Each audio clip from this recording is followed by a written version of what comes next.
Now, under fire over Maha Hafta Gate, Chief Minister Uddhav Thackeray has announced an inquiry into allegations of extortion against Home Minister Anil Deshmukh. Maharashtra government has now constituted one-member inquiry committee. Retired High Court Judge there, Kailash Chandiwal, will investigate the former Mumbai top cops charges against Deshmukh and will also submit a report within 6 months' time.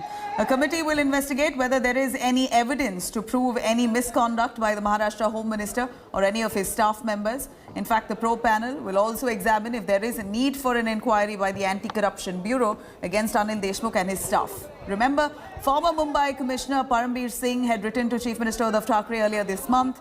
In the letter, he alleged that Deshmukh instructed suspended cop Sachin Vaze to collect 100 crore rupees per month for him. After the Vaze's incidents, the Maha Vikas Aghadi itself wanted things to go on in a smooth way, and whatever allegation which was laid by the opposition, Bharatiya Janata Party and other parties. So, looking at this, and the press was also demanding, so the Maharashtra Vikas Aghadi, under the retired justice, is set up a panel which will investigate everything, and after investigating, they will give the report to the government in 6 months. All right, let me cut across to Mustafa Sheikh joining us live. More details on the probe there initiated by Uddhav Thackeray. Mustafa, if you could take us through the one judge inquiry that's going to be carried out. If you can take us through as the protocols through which this investigation will be pulling through. Well, the committee has been formed with a specific term of reference. The term of reference is that Parambir Singh had made certain corruption allegations against Home Minister Anil Deshmukh.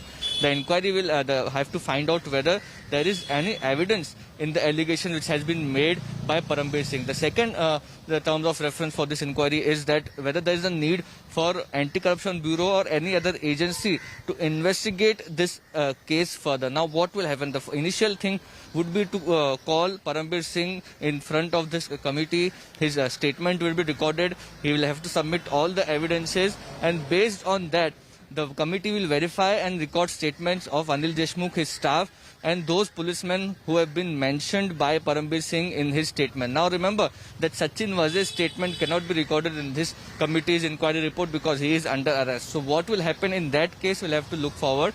But yes, the committee has been formed now. This has been done only to get away with forming an inquiry, or there is some concrete action in future likely to happen, because the simultaneously case and petitions of Parambir Singh are going on in High Court also. So whether to make a strong stand in front of the court that there is a committee investigating this case and hence this litigation should be kept on hold, or whether there will be something concrete, we'll have to wait and watch for it. Back to you. Much, Mustafa, for joining us with those details. Hi everyone, Preeti Chaudhary here. Hope you like this video. For latest news and analysis, like and subscribe to the India Today YouTube channel. And don't forget to press the bell icon to stay updated. Thank you for watching.